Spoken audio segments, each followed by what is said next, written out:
mulai. Iya, dari sini. Dari sini. Komponen cairan dan keseimbangan cairan. Pada orang dewasa yang aktif, cairan tubuh membentuk 55% dari massa tubuh total pada wanita dan 60% pada pria. Cairan tubuh terdapat dalam dua kompartemen utama.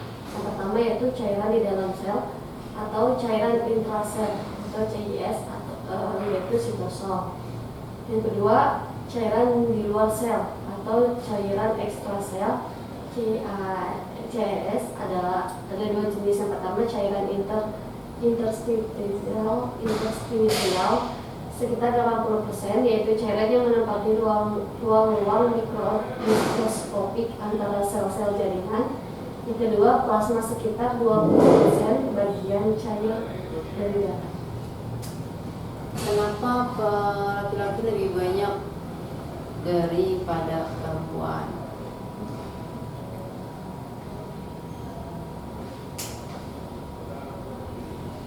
Ada tahu? Kenapa boleh istirahat sekarang? Karena cairan karena tulang pria itu lebih besar ya dibandingkan wanita. Itu kenapa cairan laki-laki lebih banyak. Kebayang nggak ini cairan intrasel sama cairan ekstrasel? Kasih gambarnya gimana ya? Ini misalnya tubuh kita. Ini sel-sel tubuh kita. Ini pembuluh darah. Jadi ada dua cairan, intrasel sama ekstrasel. Ekstra ada dua. Intrasel di sini nih. Yang kemarin apa aja isinya intrasel itu, sel itu isinya apa aja? Ada nukleus, ada mitokondria, ada ATP, ada selangila. Nah ini di sini nih dia isinya cairan. Ya makanya kemarin itu kalau misalnya dia kekurangan cairan, sel-sel kita jadi mati. Ini yang pertama ya, di sini intrasel.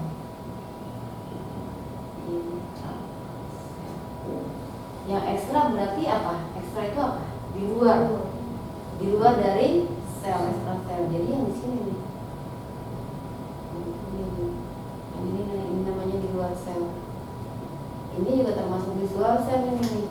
Vena atau arteri. Pembuluh darah kita ada berapa sih? Dua ya. Ada vena, ada arteri. Vena itu membawa darah apa?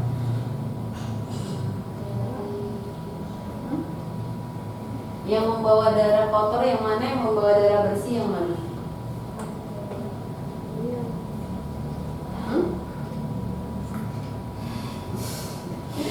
Vena itu yang membawa darah kotor. Ini nih yang hasil olahan dari metabolisme tubuh kita. Ini dia jadinya kotor, ibaratnya kalau minyak goreng udah bekas minyak goreng semuanya nih. Dia bawa darah kotor. Tapi ada satu vena yang dia darah bersih. Darah kotor. Ini darah bersih. Nah, ada satu arteri, dia bawa darah kotor. Tetapi secara keseluruhan dia bawa darah bersih. Kalau vena nggak bawa darah kotor. Nah, yang ini ada kotor, ini ada ini di sini bisa jadi bersih, di sini bisa jadi kotor, adanya di mana?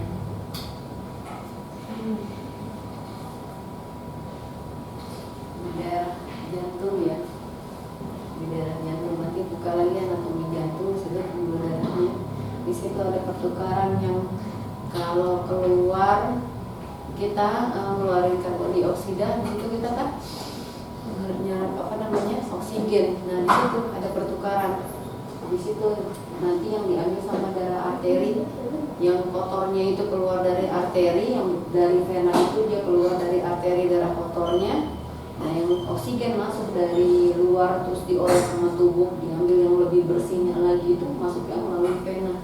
Itu nanti ada di situ ya, pelajari lagi peredaran darah jantung. Jadi cairan ekstrasel itu yang di luar sel ini ya, cairan yang berada di ruangan sempit yang ada di sela-sela jaringan ya, antara jaringan sama di pembuluh darah, mau vena mau arteri, ini namanya di luar sel. Jadi yang ini sama ini disebutnya cairan ekstrasel. Ini harus diingat nih, karena bakalan berulang-ulang. Mau pelajaran apa aja nanti keluar ini ekstrasel, intersel. Mau pelajaran pembahasan tentang asuhan keperawatan, ini keluar.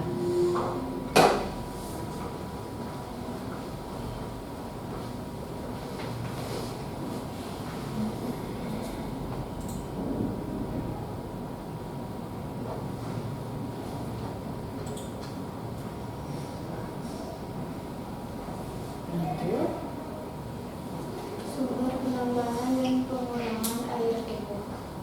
Tubuh dapat memperoleh air melalui ingesti dan sintesis metabolik.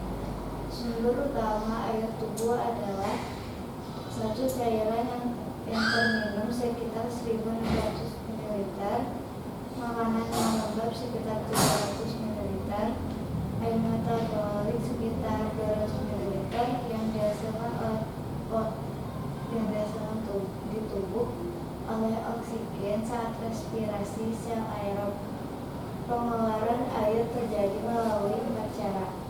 1. Cairan ekskresi kedua buah ginjal sekitar 1.500 ml melalui urin. 2. Kulit mengeluarkan keringat sekitar 600 ml. 400 ml melalui insensible respiration dan 200 ml dari keringat yang sudah menguap sebagai cairan. 3. Bisa napas hembusan paru sekitar 300 ml dan terakhir eliminasi saluran cerna sekitar 100 ml dalam feses. Jadi kita bilangnya intake dan output ya. Nih, penambahan air dibilangnya intake,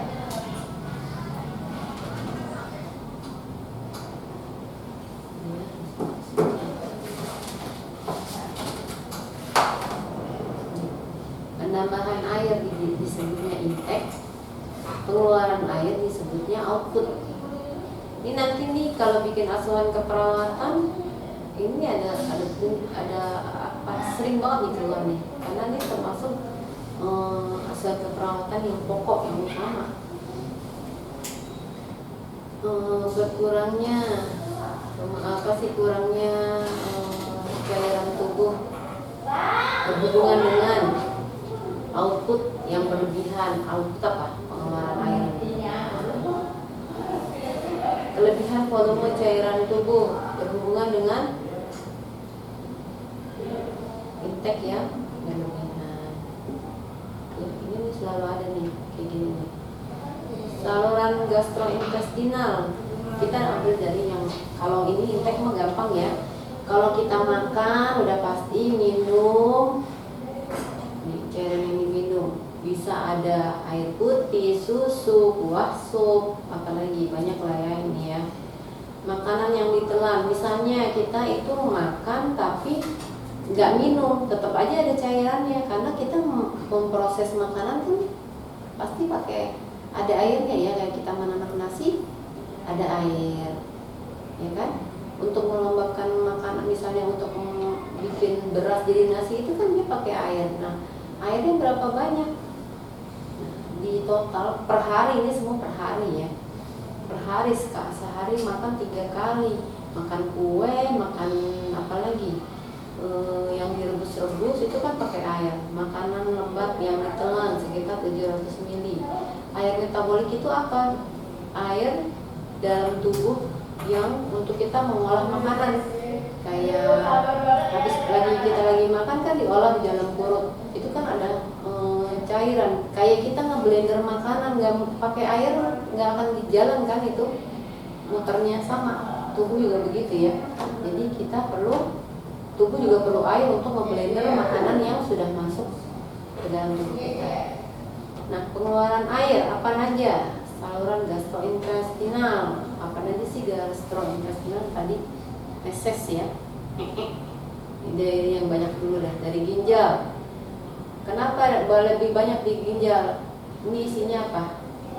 Urin ya. Urin normal pada dewasa berapa? 0,5 sampai 1 mili per kilogram berat badan per hari. Ini nanti ibu keluarin soal ujian ya. Tapi di sini nggak ada, biar kalian nyatet sengaja. Jadi urin pada orang dewasa 0,1 sampai 1 mili atau 1 cc per kilogram berat badan per hari. Jadi berat badannya misalnya Puji berapa sih? 25 ini Puji. Berapa Puji? 40. Jadi berapa mili per hari per kilo?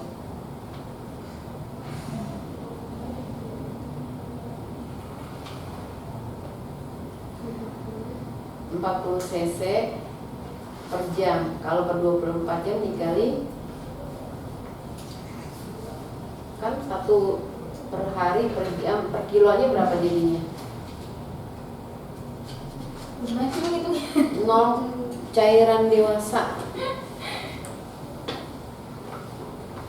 Urin normal ya, urin normal.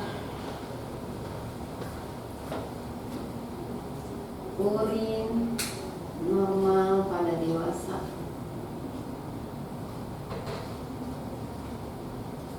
Ada anak pada dewasa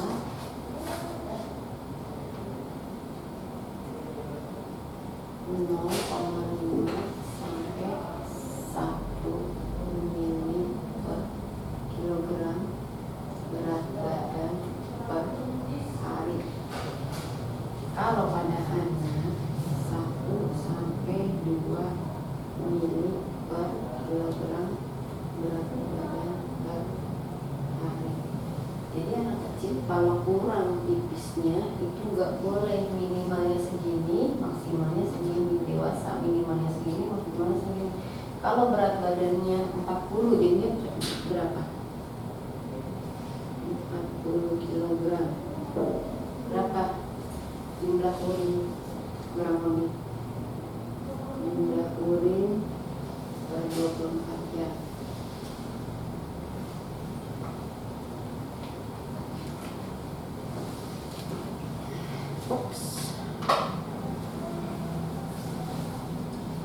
Pakai kalkulator bisa hitungnya.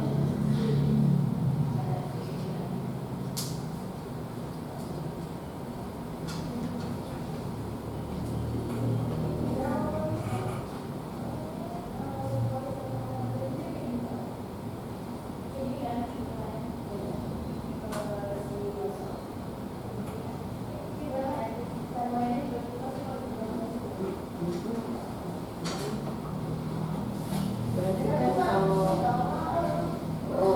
per jamnya dia berarti berapa? 40 cc ya. Karena kan tinggal dikali 1. Per jamnya 40 cc per 24 jamnya berapa? Yang per 24. Hah? 40 kali 24. Iya. Sekitar 960. 960. Iya. Nggak sampai 1 liter di tipisnya sih. Karena berdasarkan berat badan ya, kalau berlebihan juga nanti jadi apa? Jadi dehidrasi. Oke. Lanjut. Kita ke Regulasi kemasukan air tubuh. Volume air metabolik di tubuh seluruhnya bergantung pada tingkat transpirasi air sel yang mencerminkan kebutuhan akan ATP oleh sel-sel tubuh. Jika lebih banyak ATP dihasilkan, lebih banyak air terbentuk. Penambahan air tubuh diatur terutama oleh volume asupan air atau seberapa banyak Anda minum. Suatu bagian dari hipotalamus yang dikenal sebagai pusat haus mengatur keinginan untuk minum. Jika pengeluaran air lebih besar daripada pemasukan maka dehidrasi. Itu intake sama output itu harus sama, jadi harus balance. Kalau intake-nya 100, outputnya 100 itu balance ya. Tapi kalau intake-nya 100, outputnya jadi 150, berarti dia dehidrasi. Harus dicari nih kenapa kok outputnya jadi lebih banyak daripada intake-nya. Nah, dicari apa sebabnya, apa dia ternyata di ruangan yang sangat panas, dia apa sih menguap, apa sih namanya, keringatnya berlebihan, atau dia di ruangan yang sangat dingin, pipis terus-terusan. Ya berarti solusinya apa? Dia harus keluar dari situ. Kalau tidak memungkinkan untuk keluar, ya setiap dia pipis dia harus ganti. Setiap dia berkeringat banyak, dia harus ganti dengan apa? Bukan kipas-kipas, minum. Ya, kayak gitu. Ini ATP adanya di mana ini? Lagi-lagi di sel. Nah, sel dan organ-organnya yang ibu kirim ke Pak Alif, yang di-share ke kalian itu ada tuh yang kayak sosis. Nah itu ATP itu tempat, istilahnya kalau sel itu dapurnya sel, tempat dia mengolah makanan di situ ya. Semua yang kita makan sama sel tuh diolah di situ, terus untuk disalurkan ke seluruh tubuh ya, ke jaringan, ke pembuluh darah, semuanya. Gimana sih mekanismenya? Jalur haus dehidrasi, jalur dehidrasi merangsang haus. Dehidrasi tadi apa? Cairannya.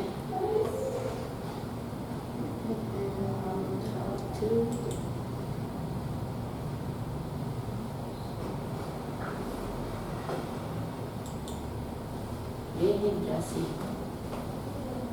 penurunan aliran liur bisa, penurunan osmolaritas darah, penurunan volume darah. Itu jalurnya dehidrasi ya. Jadi ada 3. Ketahuannya dari mana? Mulut kita kering. Nah itu penurunan air liur. Tanda-tanda kita kering itu udah apa? Salah satu tanda-tanda mau dehidrasi, kering. Peningkatan osmolaritas darah. Apa sih osmolaritas darah?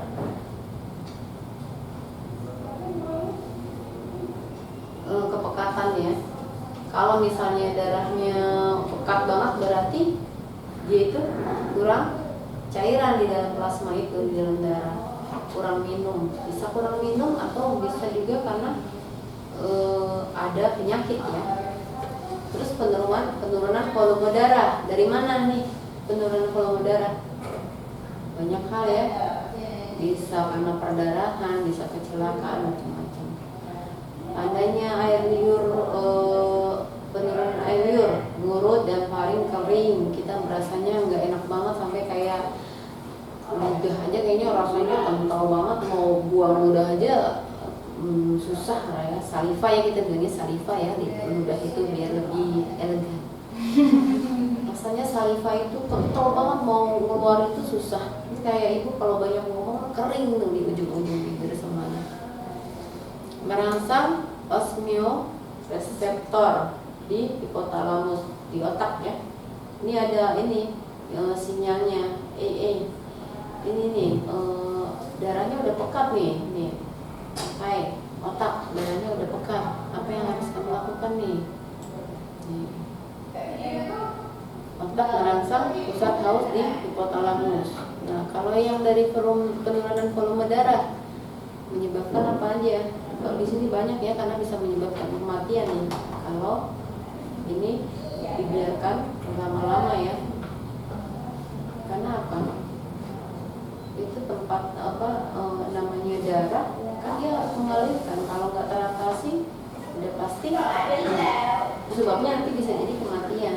Awalnya sebelum kematian tuh, oh subhanallah, Allah ya, Allah Akbar ya. Sebelum kita sampai kematian, kalau kita nggak tahu nih, misalnya perdarahan di dalam, nggak akan tahu ya.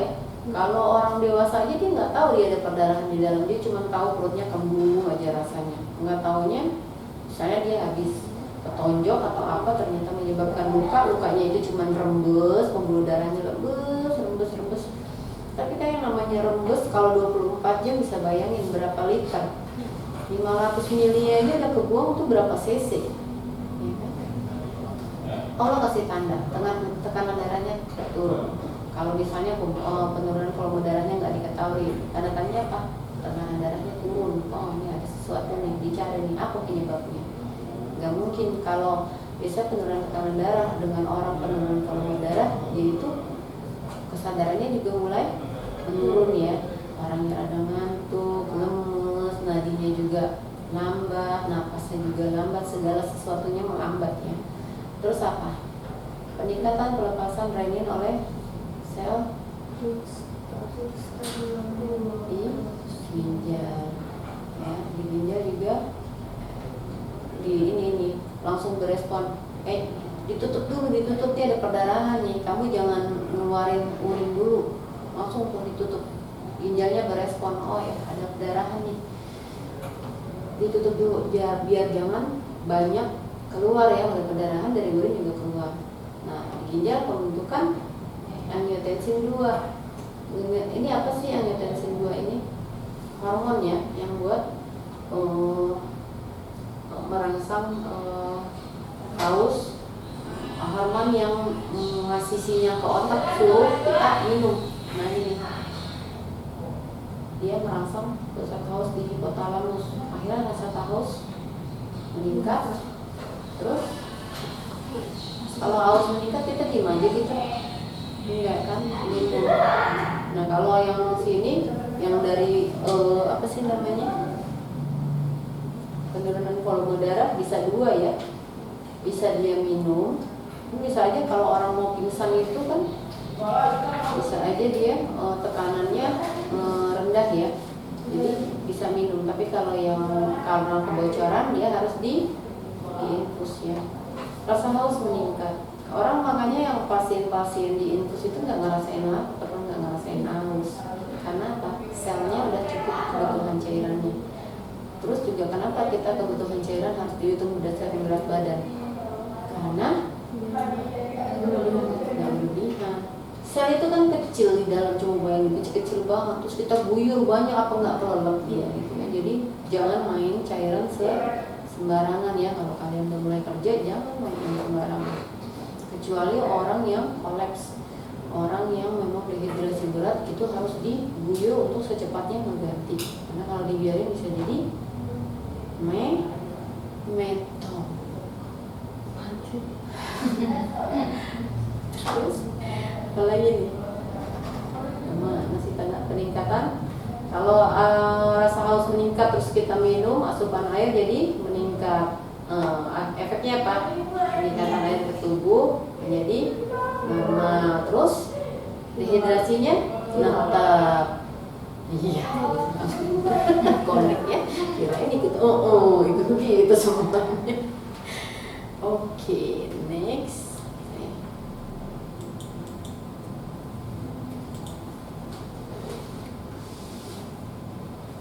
Nih, apalagi sih ini? Gak tahu deh.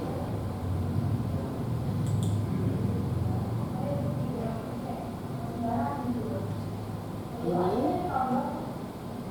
penurunan volume darah.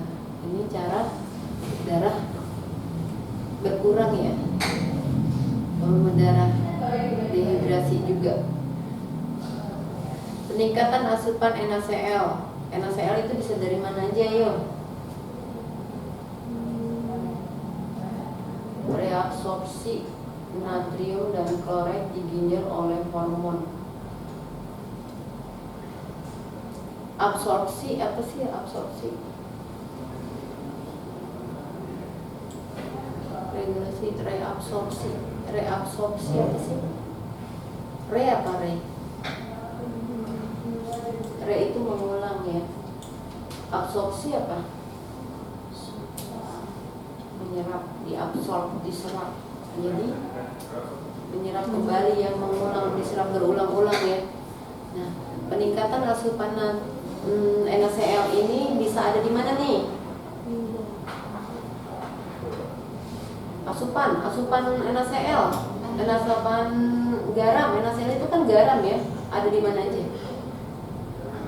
garam dapur, makanan yang terlalu asin, ikan asin, ciki. Nih, meningkatkan apa? Natrium sama kloratnya di plasma menjadi meningkat. Peningkatan osmosis air. Jadi apa? Konsistensi airnya jadi meningkat, jadi lebih pekat ya. Karena udah kecampur yang harusnya dia cuma cairan aja, plasma sama air, ada garam berlebihan. Jadinya dia osmosisnya meningkat ya, jadi pekat. Kalau pekat berarti tadi yang pekat yang pertama karena apa? Karena kekurangan. Kalau ini pekatnya karena bukan karena kekurangan ya.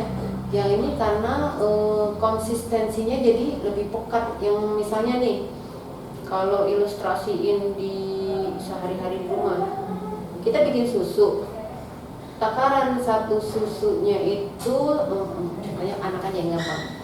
Satu takar susu anak itu 60 mili air. Nah, harusnya air dulu baru susunya.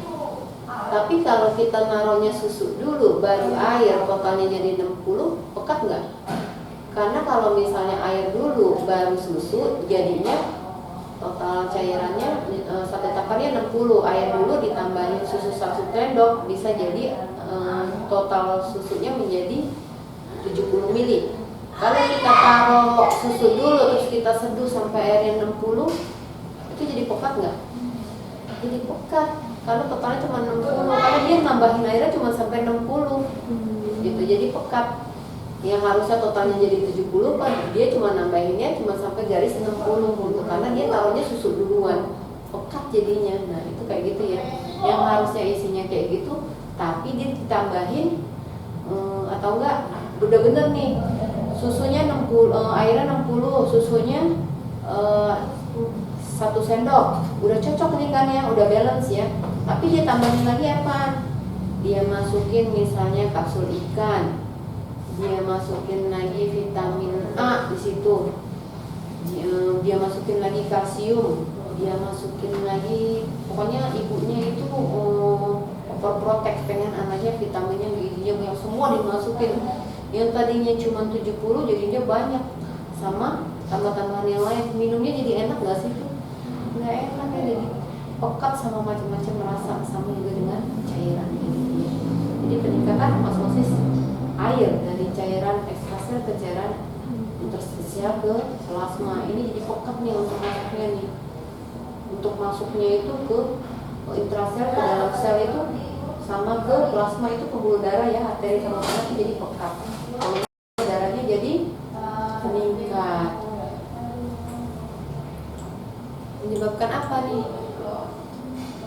Nah, peningkatan peregangan atrium jantung, jadi meregang. Sama kayak kita makan, habis makan perut kita jadi agak lebar dikit kan? Ya, sama begitu juga dengan jantung. Kalau cairan itu pasti masuknya kemana? Ke jantung, karena itu sistem peredaran darah itu pusatnya di jantung ya. Jadi yang paling utama di jantung ya. Dia jadi meregang karena terlalu pekat. Terus apalagi yang berpengaruh? Glomerulus ya, di ginjal. Yang namanya glomerulus sudah pasti ginjal ya, di tempat keluarnya hormon-hormon. Banyak hormon di sini, terutama dia ginjal ini selalu berhubungan dengan jantung, karena dia udah pasti ini tempat pengeluaran. Kalau dikeluarinnya enggak benar di ginjal, jantungnya bermasalah.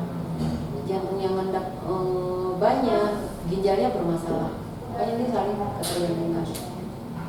Pengeluaran pengeluaran renin oleh sel jantung glomerulus menurunkan pembentukan angiotensin 2. Ini lagi-lagi hormon ya, hormon angiotensin 2 ini menurun ya.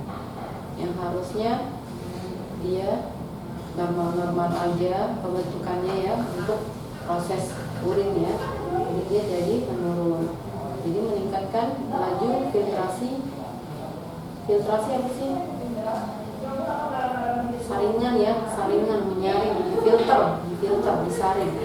peningkatan laju filtrasi glomerulus. Terus penurunan pelepasan aldosteron, hormon juga di sini ya. Kalau di jantung tadi meregangnya jantung, dia ngeluarin apa sih?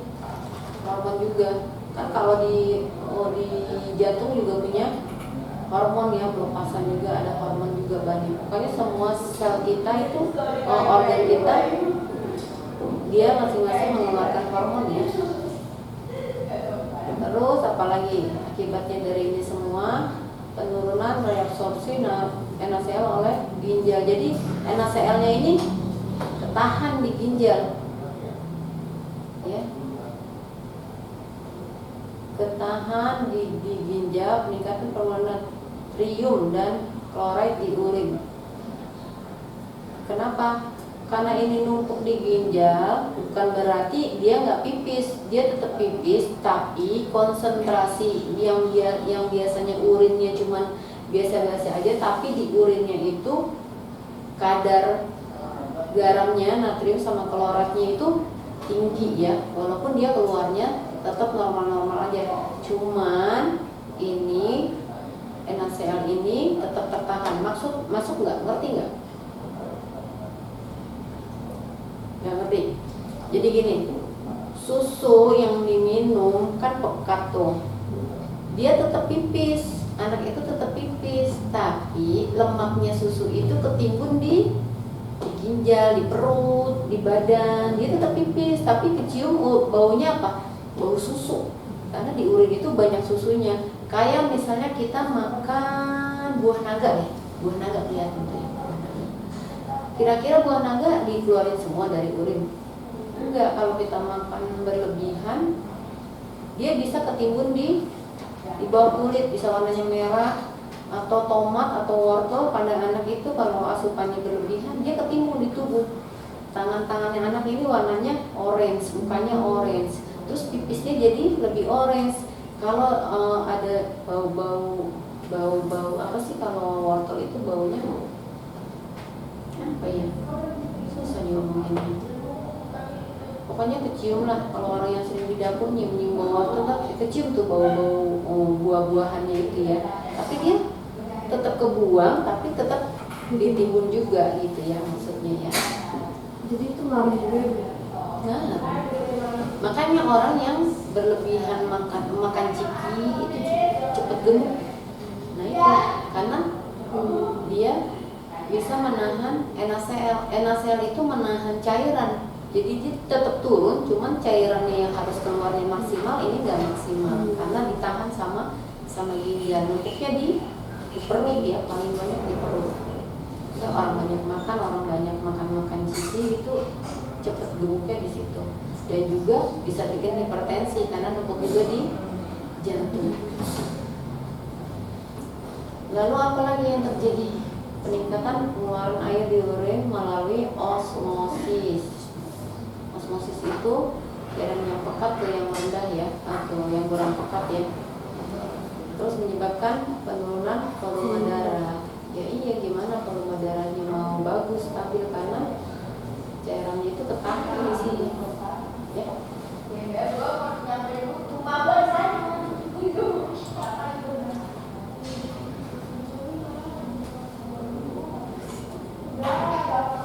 Kenapa? Nggak ngerti? Nah? Apa ya? Yang nggak dikerti yang mana?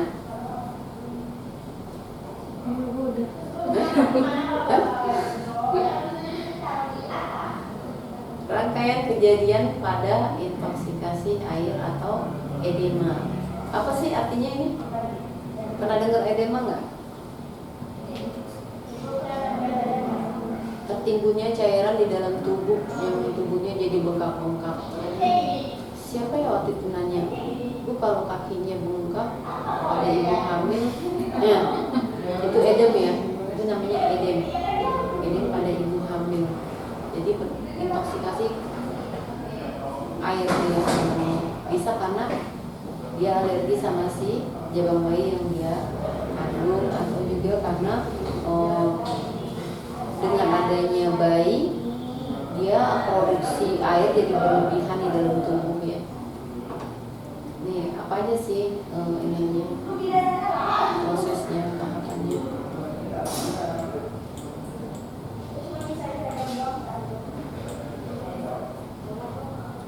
Kehilangan darah, berkeringat, muntah, diare berlebihan disertai dengan asupan air putih. Nih kalau air putih doang itu nggak ada elektrolitnya juga nggak bagus ya buat ngasih anak diare, karena bikin apa? Kembung. Bikin kembung. Lalu apalagi berkurangnya konsentrasi natrium di cairan interstisial dan plasma, disebut juga dengan hiponatremia. Hipo apa hipo? Hipo kurang ya.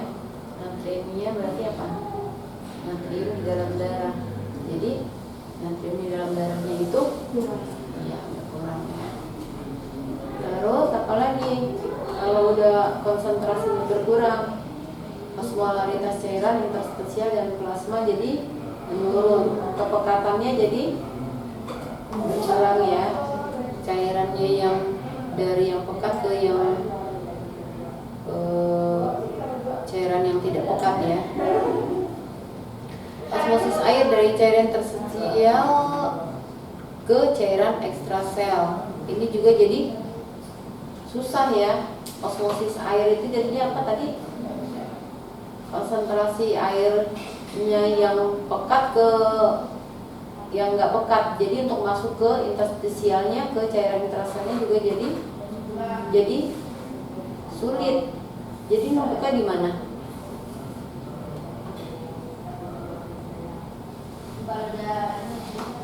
Numpuknya di mana?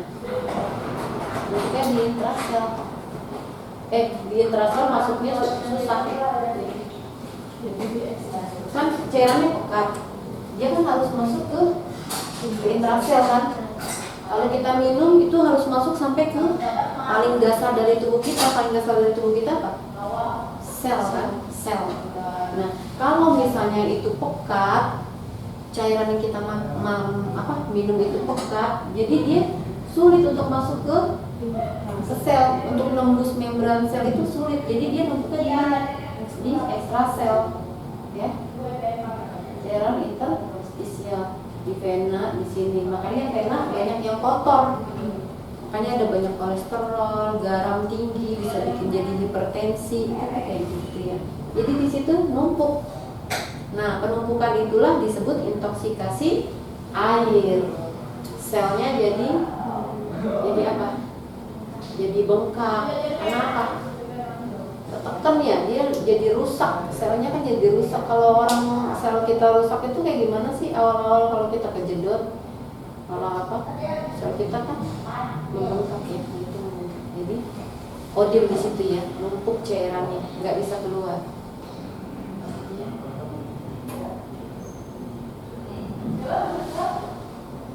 Apalagi sih di bawahnya apa lagi? Kalau odim ini akibatnya kejang, kematian. Karena apa? Semua kedorong sama cairan yang ada di interstisial ya, semua organ kedorong, kerendam. Jaringan yang kerendam kalau kita gini aja, kita ngerendam apa yang bisa bikin jadi kerupuk di air jadi apa? Jadi bengkak kan dia, jadi melebar ya. Sama sel juga begitu. Jadi selnya itu kerendam cairan ya. Nah itu ya, jadinya bengkak. Kira-kira bisa bekerja nggak sih kalau akhirnya kayak dia berenang terus di sekitar itu sistem tubuh kita? Nggak bekerja ya, kurang kayaknya ya. Jadi menyebabkan dia jadi kejang. Kenapa bisa terjadi kejang? Pusat listrik kita juga ikut kerendam cairan, makanya dia menyebabkan jadi kejang-kejang itu kan disebabkan dari otak.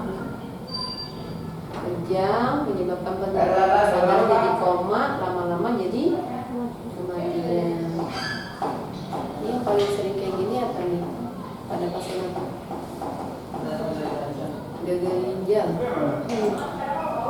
dim ya, Bisa semua sih. gagal ginjal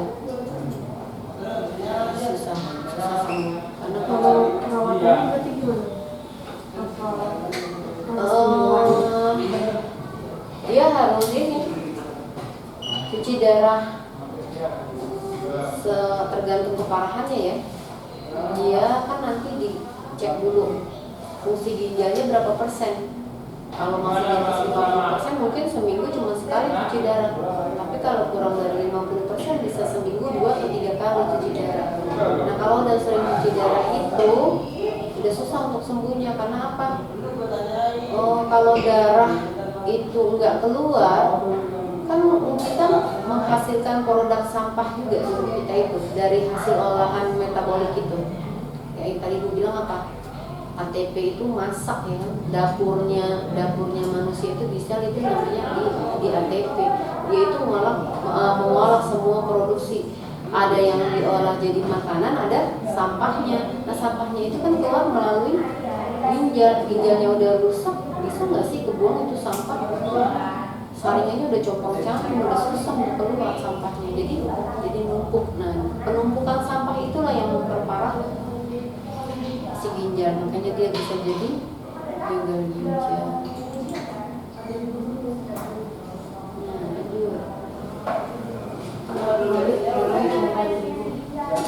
Ion-ion yang terbentuk ketika elektrolit larut dan terurai memiliki 4 fungsi umum di tubuh.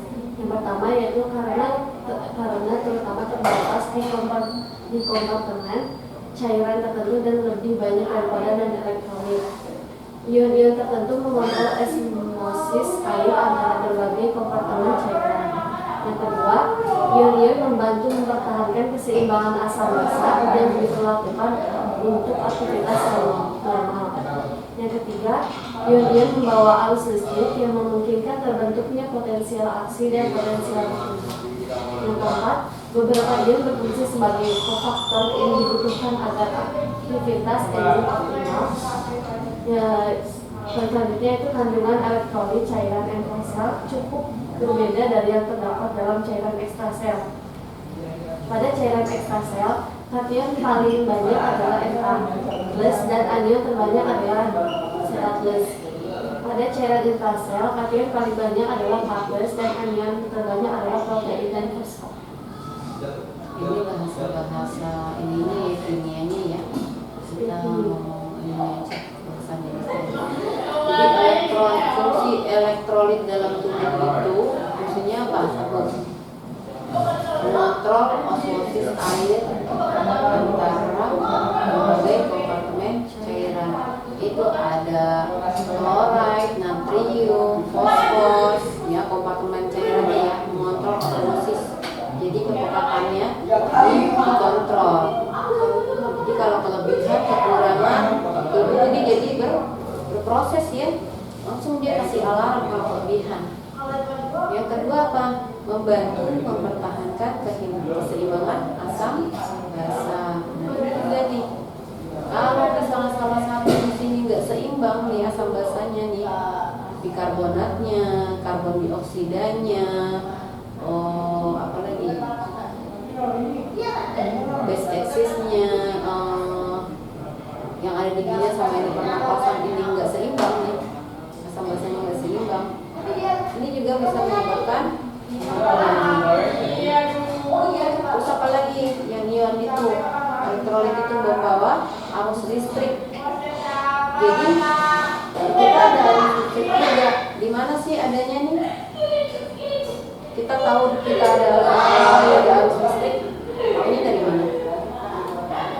Di EKG ya. EKG tuh di mana jadi? Jantung. Ada lagi arus listrik untuk tahu anak kejang atau otak ya, masih dipasang kabel. Tapi yang elektrolit ini lebih ke arah di jantung karena itu yang membawa elektrolit ya. Apa sih? Cairannya dibawa sama vena atau arter gitu. Jadi kita namanya di jantung. Terus apa lagi sih? Berfungsi sebagai kofaktor. Kofaktor itu apa sih? Untuk menghasilkan enzim yang dibutuhkan sama tubuh. Enzim banyak banget ya enzim fungsinya ya. Salah satunya apa sih? Buat mencerna makanan. Paling utama ada di mana enzimnya? Mulut, jari tangan. Makanya sunahnya suka pernah dengar kan sunahnya? Iya, dibersihin, dihisap jarinya. Tapi sekarang orang makan pada apa? Kandungan elektrolit cairan intrasel cukup berbeda dari cairan ekstrasel. Pasti beda ya.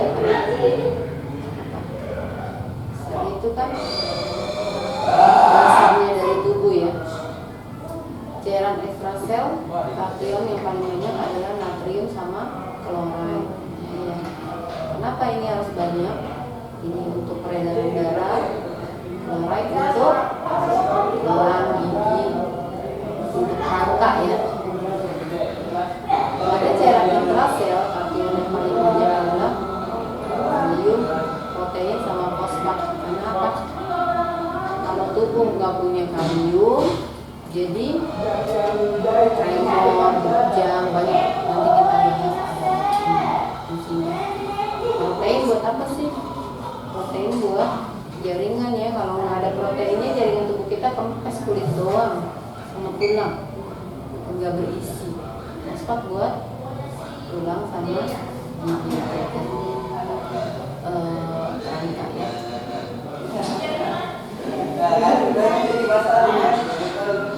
Mau dibaca atau mau dilihat aja? Satu-satu deh baca. Natrium. Lanjut.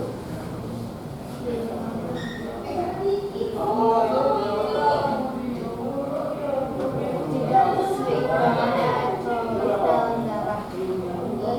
Elektrolit natrium atau 100 Nilai normalnya 136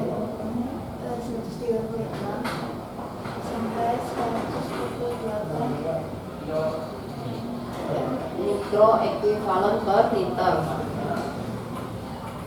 Defisiensi nomor dan penyebab hiponatremia dapat disebabkan oleh menurunnya asupan natrium, meningkatnya pengeluaran natrium melalui darah, diare, defisiensi alus darah, menggunakan diuretik tertentu, dan kelebihan air.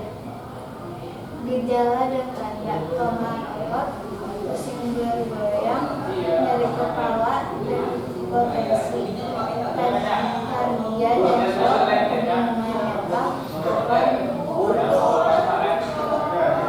kelebihan nomor penyebab hipernatremia terjadi pada dehidrasi, kekurangan air, kelebihan natrium dalam diet atau cairan intravena, menyebabkan hipertonisitas CRS